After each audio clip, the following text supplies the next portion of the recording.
Hello students, आप सभी का स्वागत है। आज हम कर रहे हैं अर्धवार्षिक जो परीक्षाएं आपकी चल रही हैं उसके इकोनॉमिक्स का 11वीं कक्षा का पेपर है अर्थशास्त्र का, उसको सॉल्व कर रहे हैं। सबसे पहले हम इसमें छोटे क्वेश्चनों को ले रहे हैं। छोटे क्वेश्चनों में सबसे पहला क्वेश्चन आपका है, उस पर हम चर्चा करते हैं। पहला प्रश्न आपका, निम्नलिखित में कौन सी आर्थिक क्रिया नहीं है? उपभोग आर्थिक क्रिया है, निवेश आर्थिक क्रिया है, जुआ आर्थिक क्रिया नहीं है, उत्पादन आर्थिक क्रिया है। तो आपको पता लग गया कि इसका जो है वो जुआ है, तो जुए पर हम टिक मार्क कर देते हैं। हमारा उत्तर है ग। इंग्लिश वाले बच्चों के लिए which of the following is not the economic activity? Consumptions, investment, gambling और प्रोडक्शन। तो प्रिय छात्रों, आपका भी यही गैमलिंग है जो हम आर्थिक क्रिया में नहीं लेते, तो अब आपका उत्तर सी है। इसी प्रकार हम चलते सेकंड क्वेश्चन पर। प्राथमिक आंकड़ों को एकत्रित करने का मुख्य स्रोत क्या है? अर्ध सरकारी प्रकाशन, व्यापार संघों के प्रकाशन और सरकारी प्रकाशन और प्रश्नावली। देखिए बच्चे, देखने वाली बात है कि सभी के अंदर प्रकाशन वो होते हैं जो सेकंड आंकड़े होते हैं, जो प्रकाशित हो चुके होते हैं, प्राथमिक आंकड़े नहीं होते। तो यहाँ पर प्रश्नावली है, सिर्फ यही हमारा प्राथमिक आंकड़ों से संबंधित है। यदि हम इंग्लिश में बात करें तो आपका है, what is the main source of the collecting by the primary data? Government publication और publication of the trade association, semi government publications, questionnaire. तो यहाँ क्वेश्चनेयर को छोड़ करके बाकी सभी के सभी पब्लिकेशंस हैं जो प्रकाशनक हैं। तो प्रकाशन तो छपे हुए आंकड़े होते हैं जो कि द्वितीय आंकड़े होते हैं, प्राथमिक आंकड़े नहीं हैं। प्रश्न नंबर 3 की बात करते हैं। प्रश्न नंबर 3 है, न्यायाधीश की विश्वसनीयता मुख्य रूप से किस बात पर निर्भर करती है? न्यायाधीश के आकार पर, प्रतिदर्श पर, प्रकरणों के प्रक्षेपण पर और जो है उत्तर आपका उपरोक्त सभी पर। तो ये बच्चों सभी पर करता है, क्योंकि न्यायाधीश का आकार कितना है इस बात पर भी डिपेंड करता है। प्रतिदर्श की विधि आप कौन सी अपनाते हैं, लॉटरी विधि या जो भी विधि है उनमें से कौन सी अपनाती है, इस बात पर भी डिपेंड करती है। और जो प्रकरण लगाए हैं आपने, जो ट्रेनर लगाए हैं, वो किस प्रकार के लगाए हैं, इन बात पर। इसके लिए इसका उत्तर होता है उपरोक्त सभी। आपका उत्तर आएगा उपरोक्त सभी। इंग्लिश में यदि बात करें, reality of the sampling data depend on, किस पर? साइज ऑफ सैम्पलिंग, इस पर करते हैं। मेथड ऑफ सैम्पलिंग, इस पर भी करते हैं। ट्रेनिंग ऑफ द इम्यूनेटर्स, इन पर भी ट्रेन करते हैं। इसलिए ऑल ऑफ दीज इसका क्वेश्चन का आंसर रहेगा। इसके बाद हम चलते हैं नेक्स्ट क्वेश्चन पर, सेकंड पेज पर। क्वेश्चन नंबर चौथे क्वेश्चन में यदि हम बात करें, किसी तथ्य की वह विशेषता अथवा प्रक्रिया जिसको मापा जा सके, मूल्य संभव में साथ परिवर्तित होता है, वो क्या कहलाती है? तो वो आवर्ती तो बार बार होती है, उसको कहते हैं गुण। किसी की विशेषता होती है तो ये चर होता है, चर का उसको हम चर बोलते हैं। इंग्लिश के students, the characteristic process of the fact can measured of the was value change with the time called various frequency attribute none of these। तो वेरियस है इसमें आपका ए कोड सही, ए आपका सही उत्तर है। इसके बाद हम चलते हैं नंबर 5 पर। आंकड़ों के स्तंभों और पंक्तियों क्रमबद्ध व्यवस्थित प्रक्रिया को क्या कहा जाता है? हमने आपको प्रस्तुतिकरण में ये बात बताई थी कि उसको सारणी प्रस्तुतिकरण कहते हैं। तो हम सारणी बनाते हैं, सारणी प्रस्तुतिकरण, पाठ्य प्रस्तुतिकरण नहीं है, ये आलेख्य प्रस्तुतिकरण नहीं है। तो खैर उत्तर आपका इसका सही है। इसके बाद यदि इंग्लिश में यदि हम बात करें, textual presentation, tabular presentation, diagrammatic presentation, on of this. तो इसमें जो है तेलुगु है वो आपका प्रेजेंटेशन इसमें है। अगला आपका प्रश्न नंबर 6, निम्नलिखित में से एक अच्छे वर्गीकरण की मुख्य विशेषता कौन सी है? स्पष्टता, सचेतता, अनुकूलता, उपरोक्त सभी। तो एक अच्छा वर्गीकरण के हमने विशेषताएं पढ़ी थी, उसमें पता है कि आपको अनुकूल भी होना चाहिए, सजातीय भी होना चाहिए, स्पष्ट भी होना चाहिए। इसलिए हम इसका उत्तर देंगे घ, उपरोक्त सभी। ठीक है। और इसके English, which of the following is the main character of a good classification? Clarity, homogeneity, stability, all of this होगा। इसका क्या रहेगा? ऑल ऑफ दिस रहेगा। इसके बाद निम्न संख्याओं का समांतर माध्य 20, 15, x, 20 और 30 अज्ञात मूल्य ज्ञात करना। हमने x का मूल्य ज्ञात करना है। इसके लिए प्रिय छात्र, सबसे पहले तो कुल जैसे स्वतंत्र माध्य है, कुल निकालें, कुल टोटल निकालेंगे तो आप इसका कितना आ जाएगा, टोटल निकालेंगे तो आपका आ जाएगा ये 10, आपका कितना है 20 गुना में और नंबर आपके 5, तो आपका टोटल 100 आ गया। और जो मिस है उसको छोड़ के बाकी 4 है, उन चारों का जोड़ आपका 15, 10, 25 और 75 हो गया। बाकी हमारा बच गया एक्स शेष बच गया 4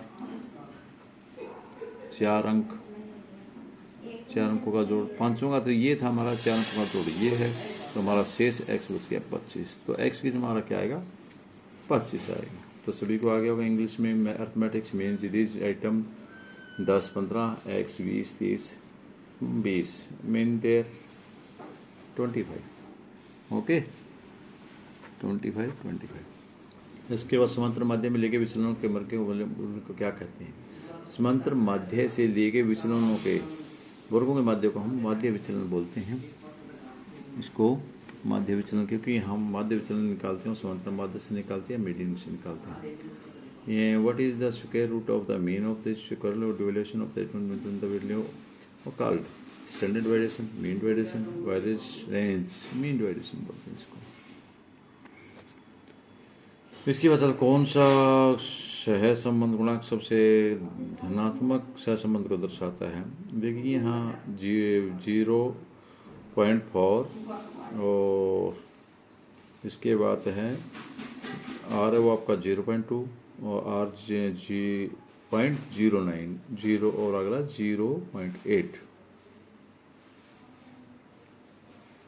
तो यहाँ आप ध्यान से देखें 0.9 तो हो ही नहीं सकता, पॉइंट के बाद तो आपका R8 सबसे ज़्यादा है, तो R8 आपको ये हो जाएगा, डी ठीक होगा, क्योंकि सबसे ज़्यादा यही है हमारा 8/10 गुणा में 100, 0, 80 आता है इसका मतलब, ये सबसे ज़्यादा यही रहेगा हमारा। Which correlation coefficient indicates the strong positive value, D है आपका। ओके, उसके बाद हम चलते हैं अगले प्रश्न पर। थोक मूल्य सूचकांक का उपयोग मांग पूर्ति इसमें भी होता है, मौद्रिक मूल्य, वास्तविक मूल्य निर्धारण में भी, मुद्रास्फीति के दर सूचक यानी उपरोक्त सभी में इसका प्रयोग किया जाता है, मूल्य उपयोग है।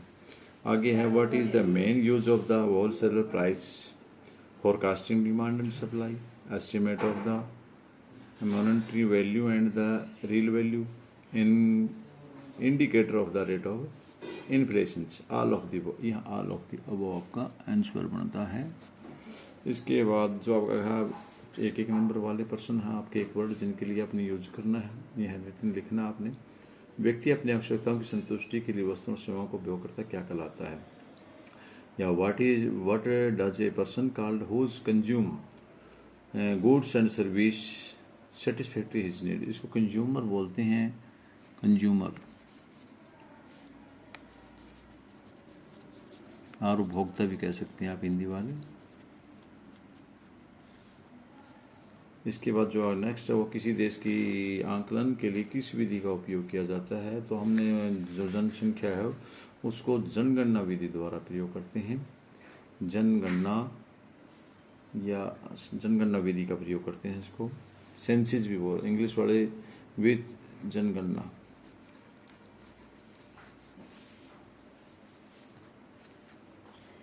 जनगणना विधि, इसको सेंसिस विधि बोलते हैं, इंग्लिश में सेंसिस विधि बोलते हैं। तो 13वां क्वेश्चन है किस वर्गीयों सीमता निम्न सीमा के औसत मूल्य को क्या कहा जाता है? इसको मध्य मूल्य हिंदी में मध्य मूल्य कहते हैं, इंग्लिश में what is the average of the upper limit and lower limit, इसको क्या बोलेंगे? मध्य मूल्य। और इसको इंग्लिश में बोले मिड वैल्यू, मिड वैल्यू, ठीक है। इसके बाद जो मूल्य किसी श्रृंखला में सबसे अधिक बार आता है उसको क्या कहते हैं? बहुलक। क्या कहते हैं उसको? बहुलक। और इंग्लिश में भी दिया गया विच ए ग्राफिक मेथड है। एक मिनट, एक क्वेश्चन हमारा बीच में रह जाता है, मैंने पढ़ नीचे वाला दिया, सॉरी, ये हमारा नीचे का क्वेश्चन था। इससे पहले है सहसंबंध का अध्ययन करने के लिए किस विधि का प्रयोग किया जाता है? आपने सविधि का किया था ना, उसमें किया था चित्र में प्रस्तुतिकरण, आरेख विधि भी बोल देते हैं इसको,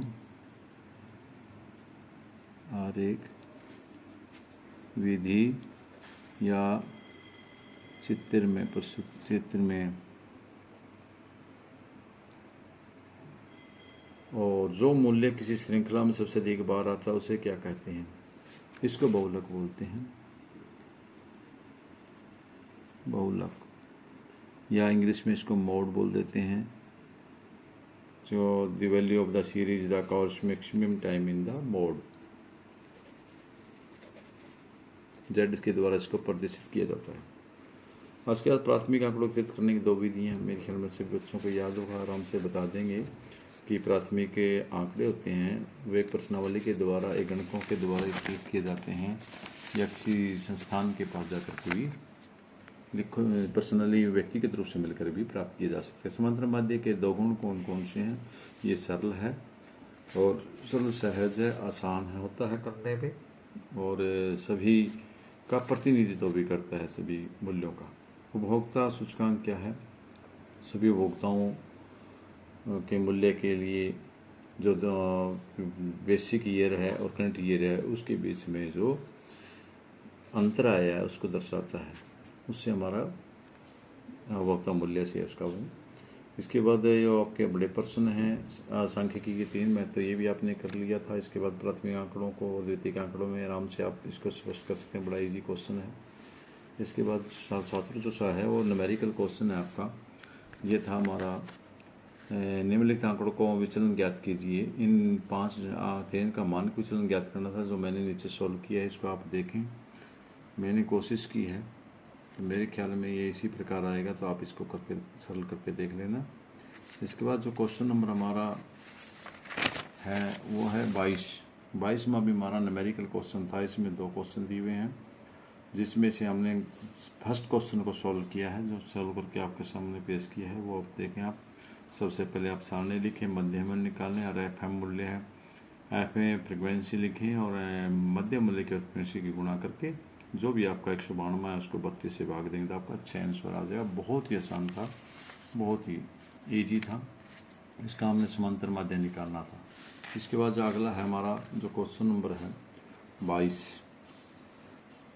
23 क्वेश्चन निम्नलिखित आंकड़ों का माध्य विचलन निकालना था आपने। माध्य विचलन निकालना है। माध्य विचलन निकालने की 2 विधियाँ आपको यहाँ बताई गई थी हमने पहले भी, तो उनमें विधि कोई भी आप यूज़ कर सकते हैं, लेकिन इसके साथ साथ निम्नलिखित आंकड़ों का सहसंबंध में निकालना। सहसंबंध हमने लास्ट में ही चैप्टर किया था और बहुत ईजी था। देखिए मैंने कोशिश की है इसको निकालने की, और आप इसको हल करके सवाल को निकाल सकते हैं। कोशिश करना बिल्कुल इसी प्रकार, जैसे एक्स लिया उसकी रेंज निकाली, फिर वाई लिया उसके रेंज ली, और डी निकाला रेंज 1 - 2, फिर उसको किया उनको वर्ग D2 किया, D2 का जोड़ किया जो 11.50 आया, और इसको हमने सूत्र में मान रख करके के का निकालने का प्रयास किया है। मेरे ख्याल में ये इसी प्रकार से ठीक रहेगा। कहीं त्रुटि है तो उसको देख लेना, मिलान कर लेना बुक से, ठीक है। ओके, आप सभी की धन्यवाद।